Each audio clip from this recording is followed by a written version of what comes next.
My life in our small Spanish town had always been idyllic, filled with the warmth of my parents' love and the vibrancy of my dreams.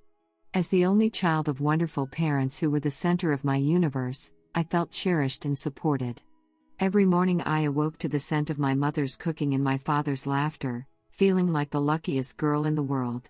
My days were spent excelling in school, practicing dance and singing, and dreaming of a future on the grand stage. My role models were divas like Montserrat Caballé, and I envisioned a life bathed in the limelight. The day of the accident started just like any other. I was in my bedroom, rehearsing for our school's graduation ceremony. The sun filtered through the curtains, casting a warm glow over my sheet music. I was practicing my solo when the phone rang. "Isabel, can you get that?" My mother called from the kitchen. "Sure, Mama," I replied, setting down my sheet music and picking up the phone. "Hello? Is this Isabel Martinez?" A calm, unfamiliar voice asked. "Yes, who is this?" "I'm calling from the hospital. There's been an accident involving your parents." I felt a chill run down my spine. "What happened? Are they okay?" The voice on the other end hesitated before replying, "You need to come to the hospital immediately." I dropped the phone and ran to the kitchen. "Mama, Papa, they've been in an accident. We need to go to the hospital now." The next few hours were a blur. I remember sitting in the back of a neighbor's car, my heart pounding with dread. When we arrived at the hospital, a compassionate elderly nurse met us. "I'm so sorry, dear," she said, her eyes filled with sorrow. "Your mother died instantly. Your father is in critical condition." I felt like I had been punched in the gut. The nurse led me to a small waiting room where I sat in stunned silence. After what felt like an eternity, the nurse returned, her expression grave. "Your father passed away a few hours ago," she said softly. "He lost a lot of blood, and we didn't have the necessary equipment or the rare blood type he needed for a transfusion." I couldn't believe what I was hearing. "But there must have been something you could do," I protested, my voice breaking. The nurse shook her head. "The surgeon who operated on him was young and inexperienced. We did everything we could." The days following the accident were a haze of grief and disbelief. My parents' funeral was a solemn affair, attended by the whole town. As I stood by their graves, a resolve began to form within me. I would become a surgeon. I would save lives so that others would not have to endure the same heartache. I shared my decision with my best friend, Anna, during a visit to the local cafe a few days later. "Isabel, are you sure about this?" Anna asked, her brow furrowed with concern. "You've always wanted to be a singer. Are you really willing to give that up?" I nodded, tears welling in my eyes. "I have too, Anna. I made a promise to myself and to my parents. I want to save lives, just like the ones that couldn't be saved." Anna reached across the table and squeezed my hand. "I support you, Isabel. Your parents would be so proud." With Anna's support and my unwavering determination, I threw myself into my studies. The following years were a blur of textbooks, late-night study sessions, and rigorous exams. My hard work paid off when I was accepted into medical school on my first attempt. The transition from a life filled with music and dance to one centered around medicine was challenging, but I thrived on the rigor and discipline of my new path. I immersed myself in my studies, driven by the memory of my parents and the promise I had made to them. The operating room lights became my new spotlight, and the desire to save lives my new performance. During my first year of medical school, I found myself in a lecture hall, listening to a renowned surgeon speak about the importance of precision and compassion in surgery. His words resonated deeply with me. "In the operating room, there is no room for error," he said, his voice commanding yet gentle. "Every movement, every decision can mean the difference between life and death. But remember, the most important thing is to care. Care for your patients, care for their families, and care for the responsibility you hold." I raised my hand, my heart pounding. "How do you deal with the pressure?" I asked, my voice trembling slightly. He looked at me, a hint of a smile playing at the corners of his mouth. "You learn to trust yourself and your training. And you never forget why you chose this path in the first place." Those words stayed with me throughout my medical training. I pushed myself to excel, not just for my own sake, but to honor the memory of my parents and to fulfill the promise I had made at their graves. The journey was far from easy, but with every challenge I overcame, I felt closer to my goal. I knew that becoming a surgeon would not erase the pain of losing my parents, but it would give me the power to save others from experiencing the same heartache. And that, I realized, was a worthy pursuit. The first 2 years of medical school passed in a whirlwind of lectures, exams, and clinical rotations. My dedication to becoming a surgeon never wavered, and my professors took note of my determination and skill. I had little time for anything else, until one fateful day when a new lecturer joined our department. Dr. Archie Sullivan was unlike any professor I had ever met. Tall, with a warm smile and an infectious laugh, he had an air of confidence that immediately drew everyone in. His lectures were engaging, filled with anecdotes from his own experiences as a surgeon, and he had a way of making complex concepts seem simple.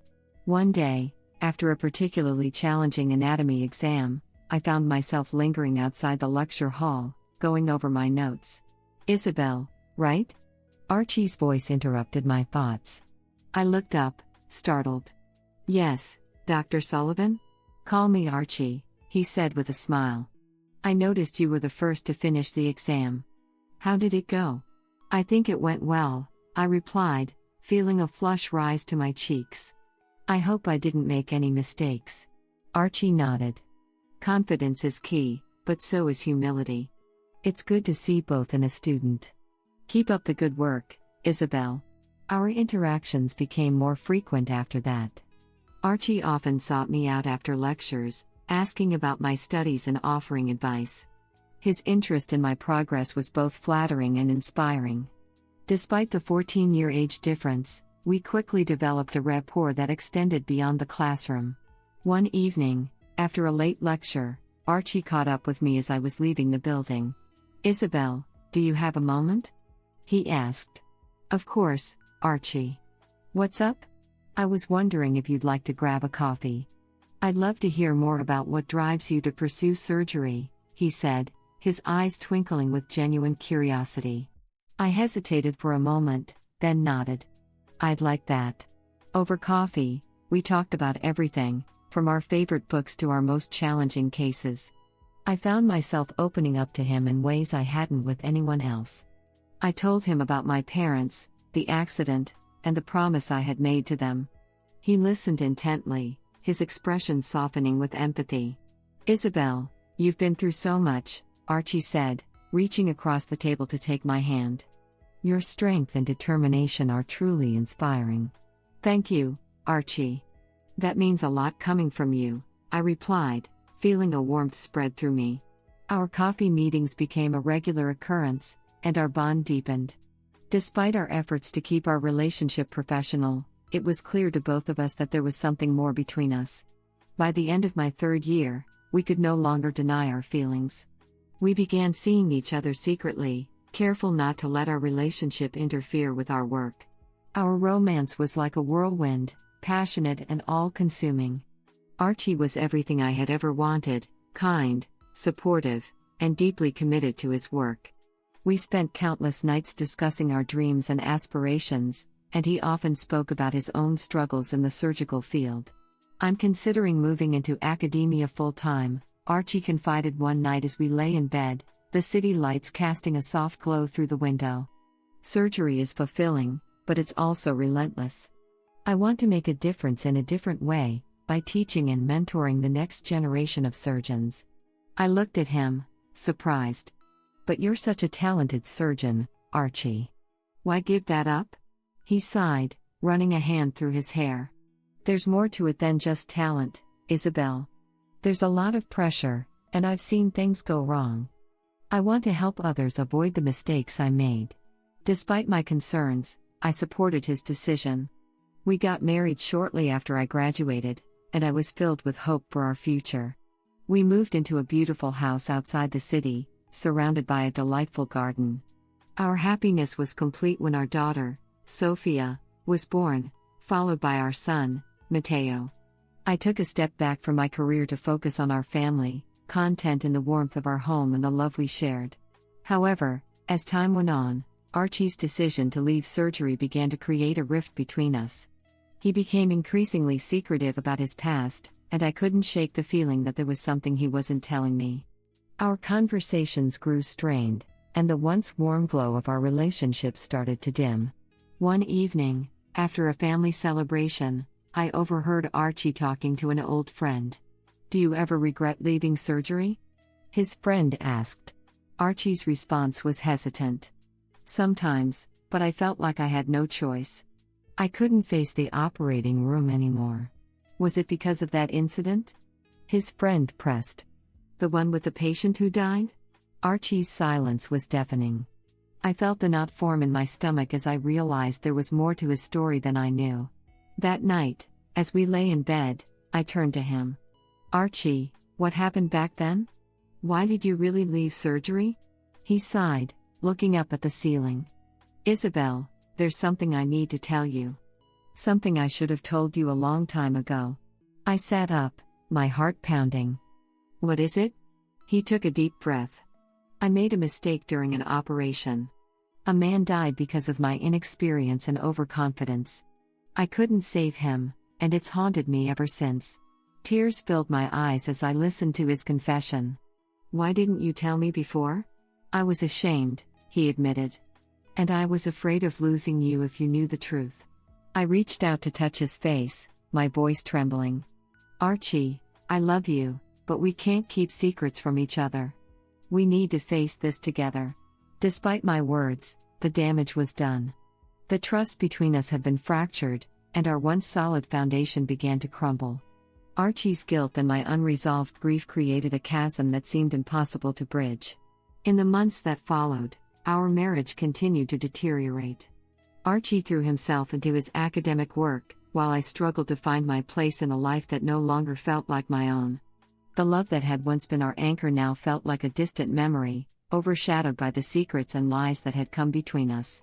One night, after another argument, I found myself alone in the garden, staring up at the stars.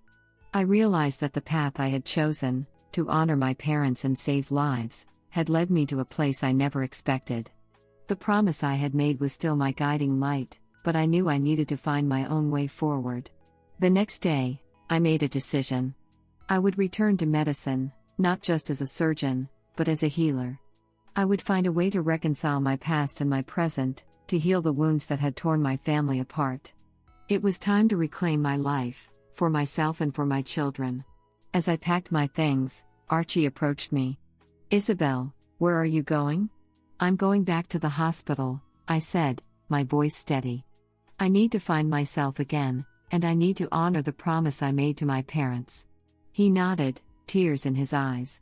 "I understand. I'm sorry for everything, Isabel. I hope you find what you're looking for." With a heavy heart, I left our home, unsure of what the future held. But as I walked away, I felt a glimmer of hope. This was the beginning of a new chapter, one where I would rediscover my purpose and heal the wounds of the past. Returning to the hospital felt like stepping back into a familiar, yet distant, world. I was welcomed with open arms by my colleagues, who remembered me as the determined young medical student with a passion for surgery. I threw myself into my work, finding solace in the precision and focus that surgery demanded. The operating room became my sanctuary, a place where I could channel my grief and confusion into something constructive. As I settled into my role, the hospital became my second home. I spent long hours in the OR, relishing the sense of purpose that came with each successful procedure. Yet, the weight of my strained relationship with Archie and the unresolved pain of my parents' death lingered, always just beneath the surface. One afternoon, as I was scrubbing in for a complex cardiac surgery, the OR door swung open, and Archie walked in. I hadn't seen him in months, and his presence caught me off guard. "Isabel, can we talk?" he asked, his voice filled with a mix of urgency and sorrow. I glanced at my team, then nodded. "Let's step outside." We walked to a quiet corner of the hospital, away from the bustling hallways. Archie looked at me, his eyes filled with regret. "I need to tell you the full truth about why I left surgery," he began, his voice trembling. I should have told you this years ago, but I was too ashamed. I crossed my arms, trying to steel myself. Go on.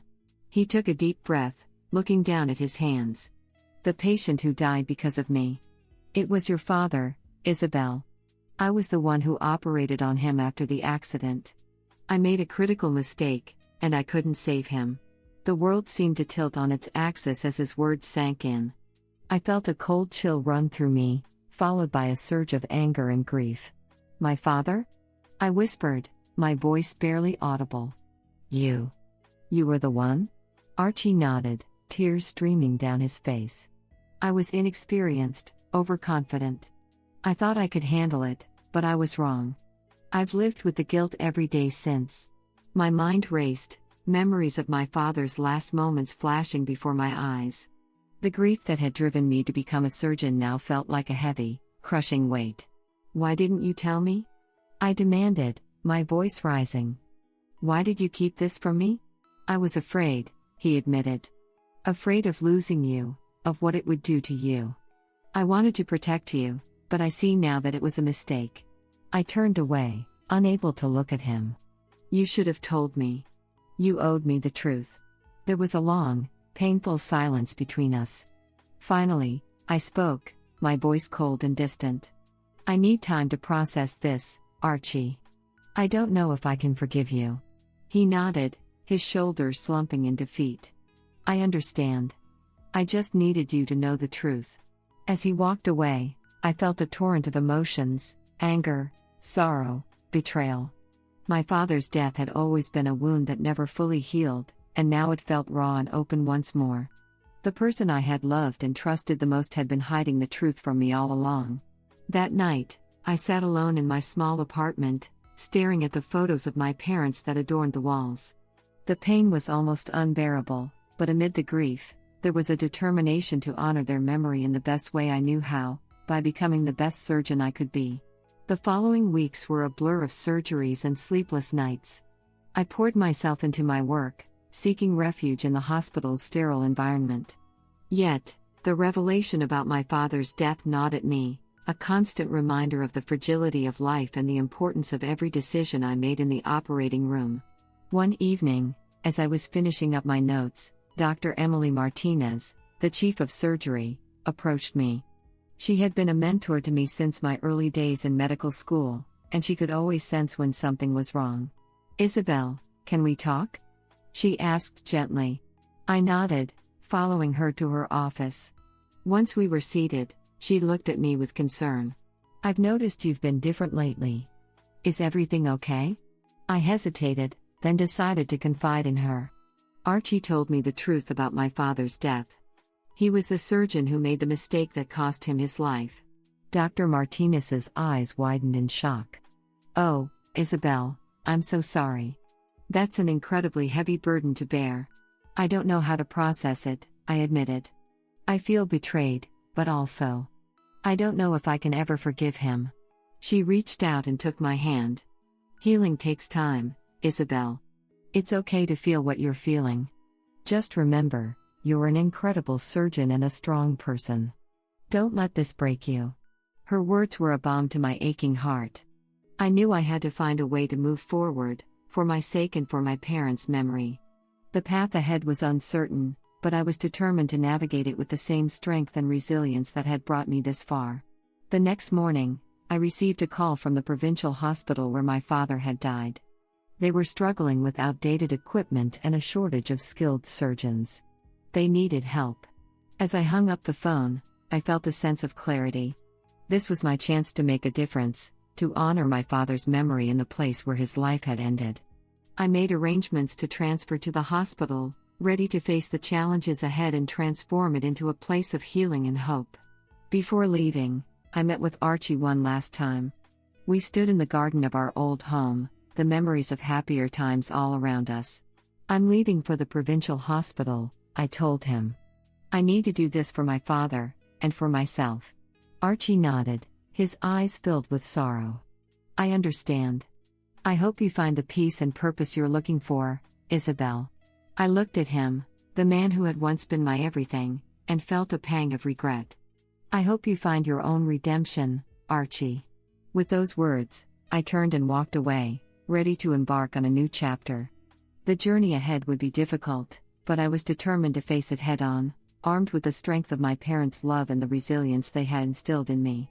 The provincial hospital stood as a testament to time's neglect, its faded walls and outdated equipment reflecting the challenges that lay ahead. When I arrived, I was met with a mixture of hope and skepticism from the staff. They had heard about my reputation as a skilled surgeon, but could I truly transform their struggling facility?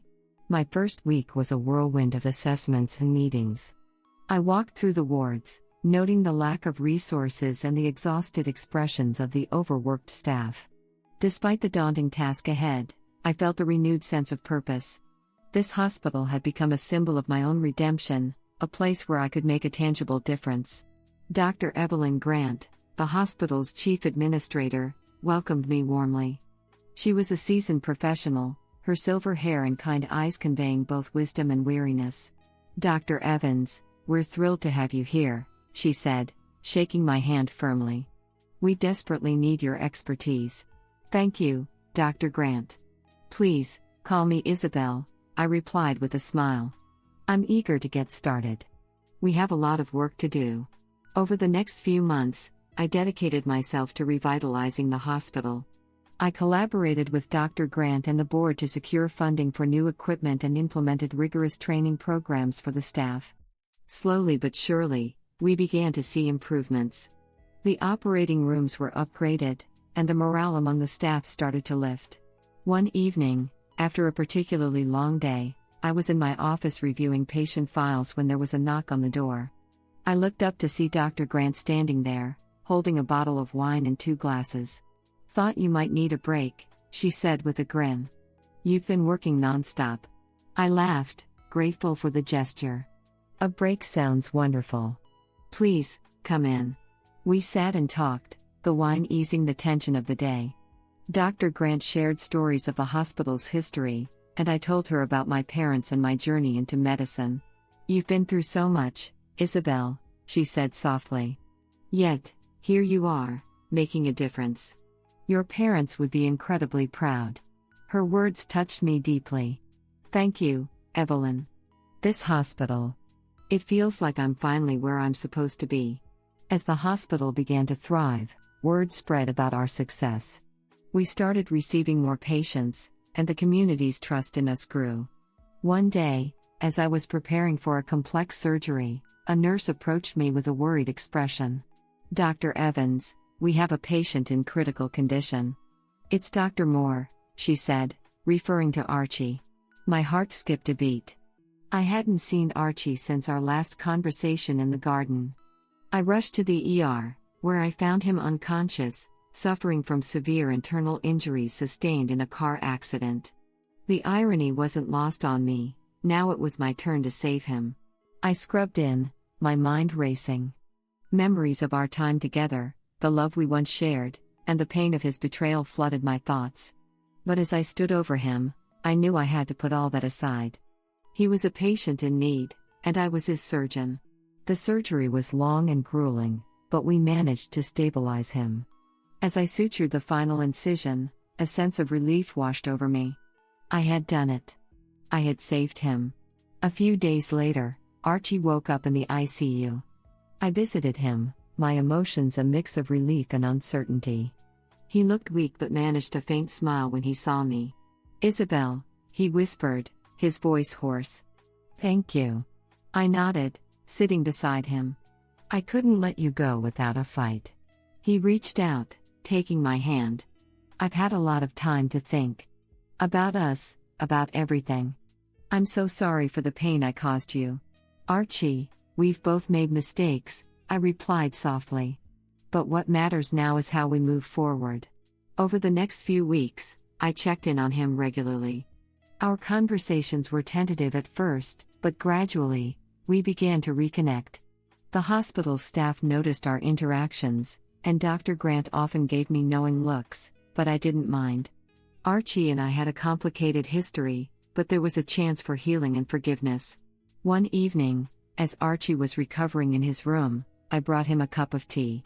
We sat in comfortable silence for a while before he spoke. I've been thinking about what you said, about moving forward, he began. I want to be part of this hospital's transformation. I want to make amends, not just with you, but with myself. I looked at him, seeing the sincerity in his eyes. We can always use more hands. But it won't be easy. He nodded. I know. But I'm willing to do whatever it takes. With Archie by my side, we continued to rebuild the hospital. His expertise in academia brought new training programs and innovative techniques that further elevated our care. Together, we faced the challenges head-on, finding strength in our renewed partnership.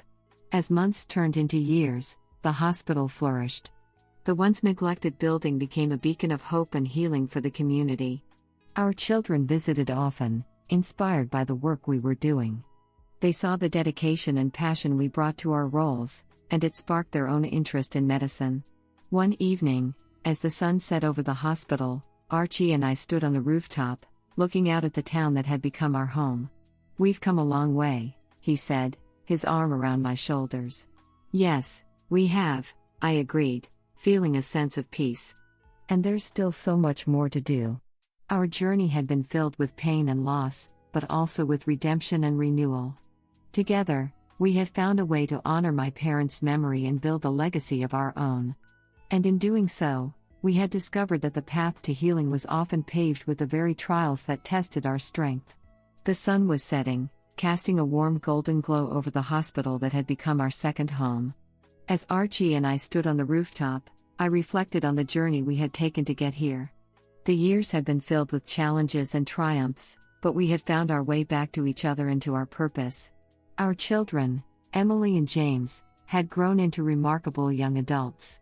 Emily, with her compassionate heart, had become an ophthalmologist, and James, with his meticulous nature, had chosen dentistry. Their decision to pursue careers in medicine brought a sense of fulfillment and pride. They had witnessed the highs and lows of our lives and had chosen to dedicate their lives to helping others. One evening, as we gathered for dinner at home, Emily looked at us thoughtfully. Mom, Dad, can you tell us more about how you both ended up working at the hospital together again? Archie and I exchanged a glance, and I smiled. It's a long story, but I suppose it started with a sense of unfinished business and a need for redemption. Emily leaned forward, her eyes wide with curiosity. We know bits and pieces, but we'd love to hear the full story. Archie cleared his throat, his gaze softening as he looked at our children. After your mother and I separated, I struggled a lot with guilt and regret. I felt like I had failed not just professionally but also personally. It took a near-death experience for me to realize that I needed to make things right, both with myself and with your mother. I continued, when your father came to our hospital as a patient, it was a turning point for both of us. It wasn't easy, but we had to confront our past and find a way to move forward. Working together to rebuild the hospital gave us a shared purpose and helped us heal. James nodded thoughtfully. And that's when you both decided to stay and make a difference here? Yes, I replied. We saw the potential in the hospital and in ourselves. It wasn't just about saving lives, it was about creating a legacy of compassion and excellence. As the weeks turned into months, Archie and I found ourselves more connected than ever. Our shared experiences had forged a bond that was stronger than before. We had learned to communicate openly and to support each other unconditionally. One afternoon, I found Archie in the garden outside the hospital, tending to the flowers we had planted together. I approached him, wrapping my arms around his waist. Hey, you, I said softly. He turned and smiled, his eyes filled with warmth. Hey. Just thinking about how far we've come. I nodded, resting my head on his shoulder. It's amazing, isn't it? All the struggles, all the pain. It led us here. Yeah, he agreed. And I wouldn't change a thing. Every step brought us closer to where we're meant to be. We stood there for a while, basking in the peace of the moment. The hospital had become a symbol of our resilience and our commitment to each other and our community. As the years went by, our efforts paid off. The hospital became renowned for its quality of care and innovative practices. We received accolades and recognition, but the true reward was the impact we had on our patients' lives.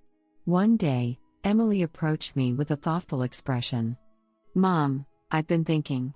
I want to start a program for low-income families to receive eye care. There are so many people who can't afford it, and I want to make a difference. My heart swelled with pride. That's a wonderful idea, Emily. I'm so proud of you for wanting to give back. She smiled, her eyes shining. I learned from the best. James, too, had his own aspirations. He approached Archie with a proposal to expand the dental clinic to include free services for children in underserved communities. Dad, I want to help kids who don't have access to dental care. We can make a real difference in their lives, he explained passionately. Archie beamed with pride. That's a fantastic idea, James. I'm proud of you for wanting to use your skills to help others. Our children's initiatives breathed new life into the hospital's mission. Together, we expanded our services, ensuring that no one in our community was left without care. The hospital became a beacon of hope, a place where everyone, regardless of their circumstances, could find help and healing. One evening, as Archie and I sat on the porch of our home, we reflected on our journey. The sun dipped below the horizon, painting the sky with hues of pink and orange. You know, Archie began, taking my hand, I never imagined we'd come this far. But here we are, stronger than ever. I squeezed his hand, my heart full. We've been through so much, but it's all been worth it. Our love, our work. It's created something beautiful. He looked at me, his eyes filled with love. And it's just the beginning. We have so much more to give, so much more to achieve.